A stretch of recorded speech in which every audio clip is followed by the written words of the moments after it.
கண்ட கண்ட நாய்க்கு நரிக்கு போட்டவன் பெத்த பிள்ளை எனக்கு போட மாட்டானாடா. ஓடுவோம் ஓடுறோம் ஓடுவோம் ஓடுறோம் எனக்கு போடுவேன் ஓடுறோம் ஓடுவோம் ஓடுறோம் எனக்கு போடுவேன் ஓடுறோம் ஓடுவோம் ஓடுறோம் எனக்கு போடுவேன் ஓடுறோம் ஓடுறீங்க ஓடுறீங்க எனக்கு போடுவேன் ஓடுவோம் ஓடுறீங்க ஓடுவோம் போடுறீங்க போடுவேன் ஓடுறீங்க போட்டாவணும் போடுறீங்க எனக்கு போடுவேன் ஓடுறீங்க எனக்கு நீங்க தான் ஓட்டு போடணும். ஏன்னா நீங்க எனக்கு ஓட்டு போட்டு தேர்ந்தெடுக்காத பட்சத்துல என்ன ஆகும் தெரியுங்களா? இல்லைன்னா வட இந்தியா உன்னே போடணும், அப்புறம் என்ன தேடுவேன். இதெல்லாம் நடக்கும். ஒன்னும் இருக்காது, நீ இருக்க மாட்ட. எனக்கு நீங்க போடாத பட்சத்துல இதெல்லாம் நடக்கும். தமிழும் இருக்காது, தமிழ்நாடும் இருக்காது. இதெல்லாம் நடக்காம இருக்கணும்னா ஓடுவோம் ஓடுறோம் ஓடுவோம் ஓடுறோம் எனக்கு போடுவேன் ஓடுறோம் ஓடுவோம் ஓடுறோம் எனக்கு போடுவேன் ஓடுறோம் ஓடுவோம் ஓடுறோம் எனக்கு போடுவேன் ஓடுறோம் ஓடுறீங்க போடுறீங்க எனக்கு போடுவேன் ஓடுவோம் எனக்கு நீங்க போடாத பட்சத்துல இதெல்லாம் நடக்கும். என்ன பண்றது? போட்டு அண்ணனுக்கு போட்டுரு, போட்டு உடனடியா அண்ணனுக்கு போட்டுரு. எனக்கு போடுவேன் ஓடுவோம் ஓடுறோம் ஓடுவோம் ஓடுறோம் எனக்கு போடுவேன் ஓடுறோம் ஓடுவோம் ஓடுறோம் எனக்கு போடுவேன் ஓடுறோம் ஓடுவோம் ஓடுறோம் எனக்கு போடுவேன் ஓடுறோம் ஓடுறீங்க. வட மாநிலத்தை சேர்ந்தவங்க வரவங்களை தடுப்பதற்கு சட்டப்பூர்வமாக ஏதாவது ஒரு வழி சொல்லுவார்னு பார்த்தா இதே போல ஒரு வழி சொல்றாரு. அங்க இருந்து இப்படி வருதுல ட்ரெயின் தொடர வேண்டிய, அங்க இருந்து இப்படி வருதுல, இங்க இருந்து அப்படி போகும்.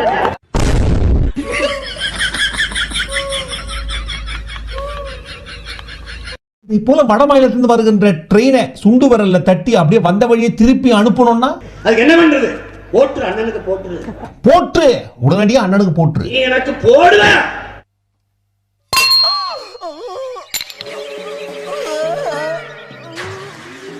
ஓட்டு போட்டதுக்கு அப்புறம் வட மாநிலத்தை சேர்ந்தவங்க வரவங்கள எப்படி தத்து நிறுத்து வருங்க?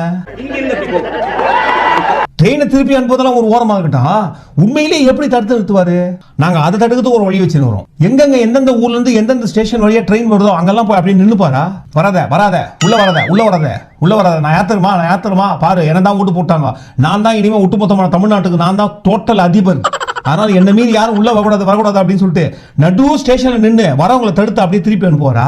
இதெல்லாம் சாத்தியமா? அதெல்லாம் கேட்கப்படாது. தேவையா தேவையில்லையான்னு தான் நீங்க கேட்கணும். சாத்தியம்னா வியாக்கியானம் பேசிட்டு கூடாது. இல்ல வட மாநிலத்தை சேர்ந்தவங்க தமிழ்நாட்டுக்கு வராங்கன்னு தெரிஞ்ச உடனே போப்பா என் பொண்ணை தாண்டி போ. என்னப்பா இல்ல அதையும் மீறி டிக்கெட்டே வாங்காம சமீபத்தில் வந்தாங்க இல்லைங்களா, நூற்றுக்கணக்கான வட மாநிலத்தை சேர்ந்தவங்க டிக்கெட்டே இல்லாம. அதே போல டிக்கெட்டே இல்லாம ட்ரெயின்ல டிராவல் பண்றவங்க ட்ரெயின் வந்ததுன்னா அந்த ட்ரெயினை தான் அப்படியே விரல்ல தட்டி திருப்பி அனுப்புவது. இங்க இருந்து அப்படி போகும். நாலு வீடு வாங்கி திங்கிற நாய்க்கு பாலமே பாரு, பேச்ச பாரு, பாரு, ஏகத்தாளத்தை பாரு.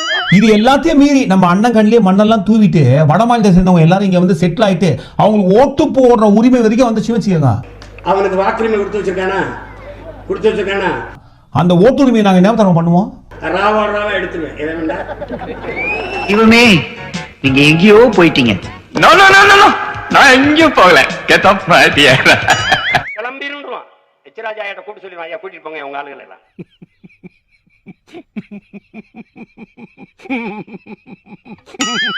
நைட்டா எல்லாம் தூங்கிட்டு இருக்கும்போது நம்ம அண்ணன் மட்டும் மூச்சினே இருந்து அவங்க யாருக்கெல்லாம் வாக்குரிமை இருக்கோ யாருக்கும் தெரியாம எடுத்துருவோம். எங்கெங்க இருக்கான்னு கணக்கடா தூக்கிட. இது எல்லாத்தையும் காது வச்ச மாதிரி ராவோட சேர்ந்து ராவா முடிச்சிருவோம். என்னால முடியாதா? எனக்கே சிரிப்பா இருக்கு. போங்க எல்லாம் போங்க.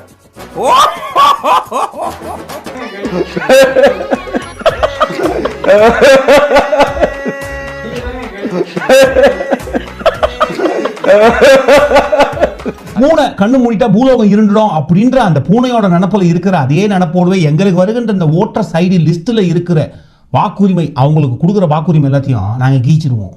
வந்து ஓட்டு நகைங்க. அப்ப என்ன ஆகும்? அவங்களுக்கு இருக்கிற வாக்குரிமை எல்லாம் கீஞ்சி போயிடும். இந்த நகைங்க போடா ஏதாவது ஒண்ணு பேசுவாங்க, நாம எடுத்து கலாய்ப்போம். அவரே தன்னை கலாய்க்கிற மாதிரி தான் பேசிக்கிறாரு. இது நம்ம எப்படி கலாய்க்கிறதுன்னு தெரியல. 7 வயசு பிள்ளையா இருக்கும் போது எங்க அப்பன்ட்ட கொலைனா என்னன்னு ஒரு ஆர்வத்துல கேட்டேன். உடனே சிவனேன்னு ரோட்ல பைக்கிறத கூப்பிட்டு ஒரே வெட்டா வெட்டி அவன் தலையை கையில கொடுத்து இதாண்டா மகனை கொலைன்னா. அப்பேற்பட்ட வீர விளைஞ்ச மண்ணுல பிறந்த வீரனுக்கு பிறந்த வீரன். இதுக்கு முன்னாடி இருந்தவங்களோ இல்ல இப்ப இருக்கிறவங்களோ வட மாநிலத்தை சேர்ந்தவங்களோ எப்படி எப்படிலாம் எந்தெந்த வகையெல்லாம் இதை போல ஒழிச்சு கட்டணும் அப்படின்ற ஒரு வழியை சொல்லிக்காங்களா? நாங்க தான் சொல்றோம். இதை போல சொல்றது எல்லாம் நிறைவேறணும்னா போட்டு அண்ணனுக்கு போட்டு போற்று, உடனடியா போற்று அண்ணனுக்கு. நீ எனக்கு போடுவ. நம்ம அண்ணன் ஏதாவது நியாய தர்மத்தோட எதுவும் பேசலனா கூட ஏதாவது ஒரு அதிகாரபூர்வமாக ஆதாரபூர்வமாக சட்டப்பூர்வமாக ஏதாவது ஒரு விஷயத்தை சொல்லி ஓட்டு கேட்கிறாரா? சிரிக்கிறாரே, சிரிச்சு ஆனா பாருங்க, பண்றோமோ இல்லையோ பண்ணுவாரு. அதை போல நாங்க பண்றோம்னு சொல்றோம் இல்லீங்களா, அதை போல சொல்றதுக்காகவாது போட்டு அண்ணனுக்கு போட்டு நக்கு செத்த பையல மூஞ்சி மோரையும் பாரு, மூஞ்சி மோரையும் பண்ணி பாரு. இவன் முதல்ல முதலீடு செஞ்சு வச்சு இங்க கொள்ளையடிச்சது அங்க ஒண்டி வச்சிருக்கான்ல, அதை அந்நிய முதலீடுங்கிற பேர்ல திருப்பி கொண்டு வருவான். எப்படிரா எப்படிரா எப்படிரா எப்படிரா எப்படிரா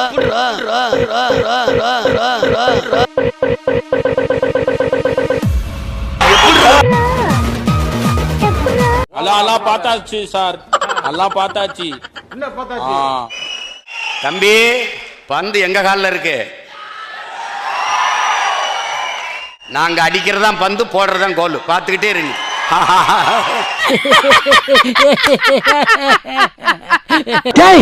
என்னை சீரியஸாவே பார்க்க மாட்டீங்களா நீங்க? போங்கச்சத்த உங்க மூஞ்சில போய் யாராவது சீரியஸ்ல எதிர்பார்ப்பாங்களா? வாழைப்பழம் மாதிரி பேசுவான் மேம். இவன் பேசுறத பார்த்தா எப்படியா பட்டவங்கள தான் உயிர்ந்துருவாங்க. பேசியே கவர் பண்ணுவான் மேம் இவன். ஜிம் கிளாஸ் போறனால இல்ல, அது செஸ் கிளாஸ் போட்டேன். சரி, அல்லது கை ஆட்டோமேட்டிக்கா பின்னாடி இப்படி போயிடுச்சு. அப்படியா? எப்படி அப்படி போகும்? என்னடா டி-ஷர்ட்லாம் ஒரு மாதிரி தூக்கிக்கிச்சு. அது ஆர்ம்ஸ் கிளாஸ் போட்டது உருண்டுக்குச்சுடா. அது உருண்டுக்கு மேல அதுவே உருண்டுக்குச்சா? இந்த கைக்கா ரச்சகன்ல ஒரு காப்பு போட்டுருப்பாரு தெரியுமா, நரம் அடிச்சு மேல போகும்ல, அந்த மாதிரி இது ஆர்ம்ஸ் போட்டா மேல உருண்டுக்குது. அதுவே உருண்டுக்குது. என்னடா கை இது? மலையாள பிட்டு படத்துல ஒரு ஆன்டி. அதிமுக வந்தா திமுக வீட்டில் ஒப்புக்கு ரைடு, திமுக வந்தா அதிமுக வீட்டில் ஒப்புக்கு ரைடு, நாங்க வந்தா ரெண்டு வீட்லயும் உண்மையிலே ரைடு. நடக்கு ராஜா, தப்பிக்க வாய்ப்பில்லை ராஜா, வாய்ப்பில்லை. ஒண்ணுமே தெரியாது நினைச்சிட்டு இருப்பாங்க அவங்க. அனைத்தும் அறிவோம் யாம், அனைத்தும் அறிவோம் யாம். பிறந்தது பிறவாதது இறந்தது இரவாதது அனைத்தும் அறிவோம் யாம். யார் இவன்? சிவன். எவனோடும் மோதலாம், இந்த சிவனோடும் மோதக்கூடாது. ஆனா அண்ணே, நீ என்ன வேணாலும் பேசலாமே, நீ என்ன வேணாலும் பேசலாம், உனக்கு என்ன? யாரு கேட்க போற உன்னைய?